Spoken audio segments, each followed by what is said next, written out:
A escuridão ainda cobria Jerusalém quando Davi abriu os olhos. Não foi um despertar pacífico, mas o tipo de despertar que vem quando a alma carrega fardos pesados demais para permitir um sono tranquilo. Ele se levantou silenciosamente, envolveu-se em seu manto e caminhou até a janela. Lá fora, as estrelas ainda brilhavam, mas no horizonte oriental, uma tênue linha de luz anunciava que o novo dia estava a caminho.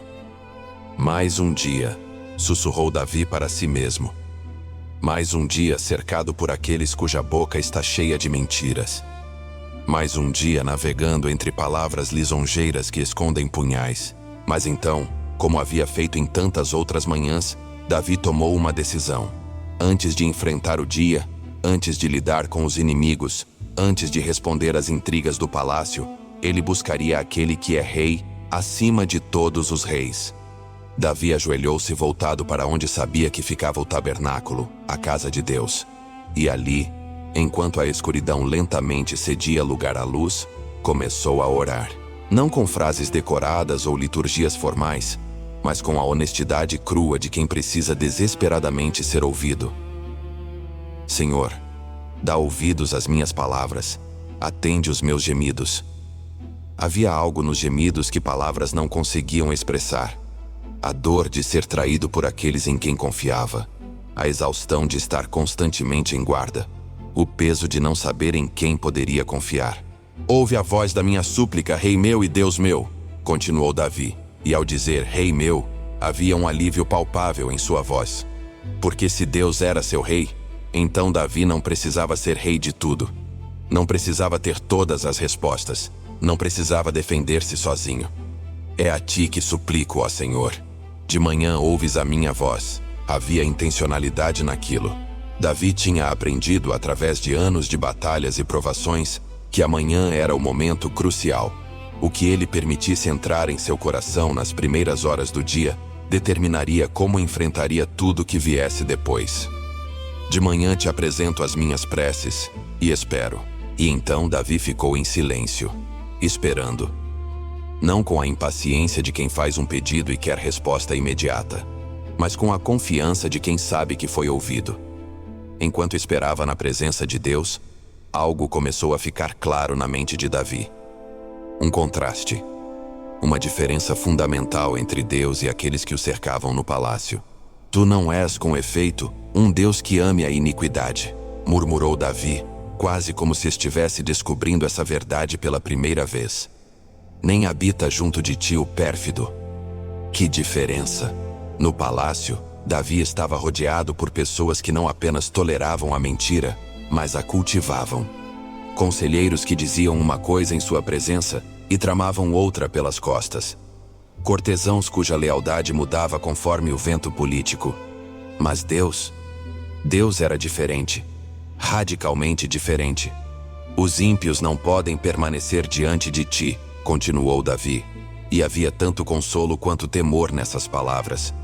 Consolo porque significava que a justiça não era uma ilusão. Temor porque ele mesmo, Davi, sabia que não era perfeito. Tu aborreces todos os que praticam a iniquidade. Perdes todos os que dizem a mentira. O homem sanguinário e fraudulento, o Senhor o abomina. Davi pensou em seus inimigos. Homens que sorriam para seu rosto enquanto arquitetavam sua queda. Pessoas que juravam lealdade, mas que, em segredo, negociavam com seus adversários. Indivíduos cuja garganta era como um sepulcro aberto. Tudo que saía deles tinha o cheiro da morte. E Deus os abominava. Não porque Deus fosse cruel, mas porque ele era santo. Porque ele amava tanto a verdade que não podia tolerar a mentira. Porque ele valorizava tanto a vida que abominava os que derramavam sangue inocente. Mas então Davi se deu conta de algo inquietante. Se Deus não tolerava o pecado, se ele aborrecia a iniquidade, então como ele, Davi, poderia se aproximar? Porque Davi sabia de seus próprios pecados, conhecia seus erros, lembrava-se das vezes em que ele mesmo havia mentido, manipulado, agido com violência além do necessário. E foi nesse momento de humildade que Davi compreendeu o coração do Evangelho.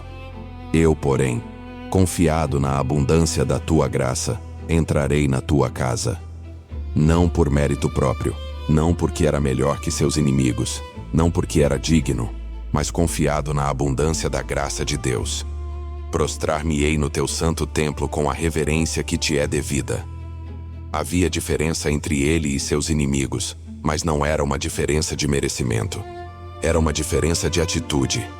Seus inimigos viviam como se Deus não existisse, ou como se ele não se importasse. Davi, porém, vivia prostrado diante da misericórdia divina, reconhecendo que cada dia era um presente imerecido da graça. Com o coração humilhado, mas também fortalecido pela graça, Davi fez seu pedido mais urgente. Ó Senhor, guia-me na tua justiça, por causa dos meus inimigos. Aplana o teu caminho diante de mim. Não era um pedido de vingança, embora a tentação estivesse lá. Era um pedido por direção. Porque Davi sabia que seus inimigos estavam observando cada passo seu, procurando qualquer deslize, qualquer momento de fraqueza. Por causa dos meus inimigos, repetiu Davi. Não contra seus inimigos, mas por causa deles.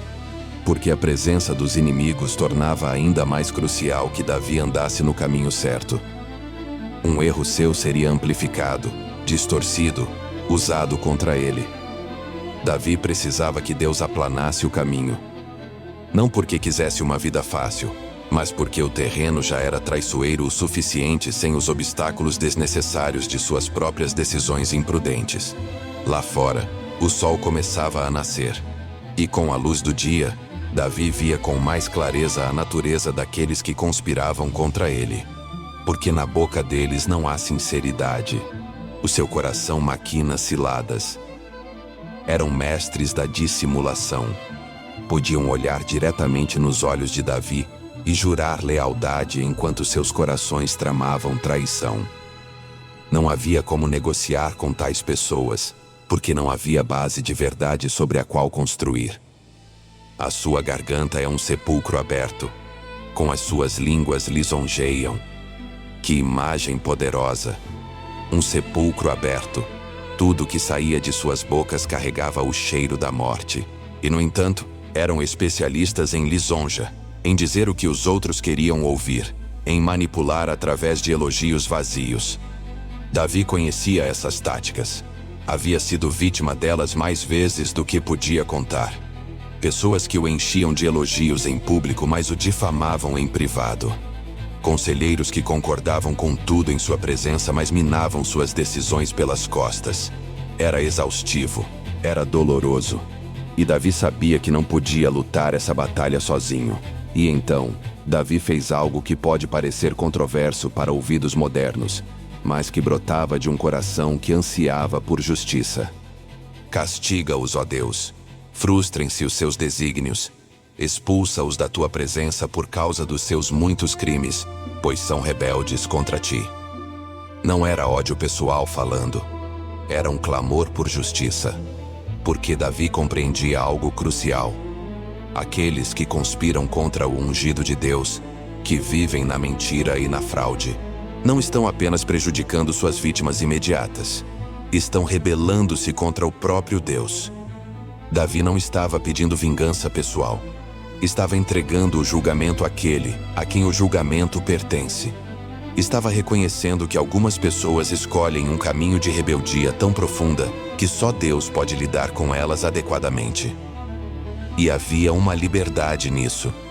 Porque quando Davi entregava seus inimigos a Deus, ele não precisava mais carregar o peso de fazer justiça por conta própria. Não precisava revidar, manipular, conspirar em resposta. Podia confiar que Deus, em seu tempo e à sua maneira, lidaria com aqueles que persistiam em trilhar o caminho da maldade. Mas o Salmo não termina com pedidos de julgamento. Termina com algo muito mais belo. Uma visão de como as coisas deveriam ser, de como Deus deseja que sejam. Alegrem-se, porém, todos os que se acolhem a ti.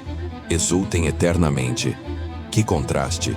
De um lado, aqueles cujas gargantas são sepulcros abertos. Do outro, aqueles cujas bocas estão cheias de alegria e exultação.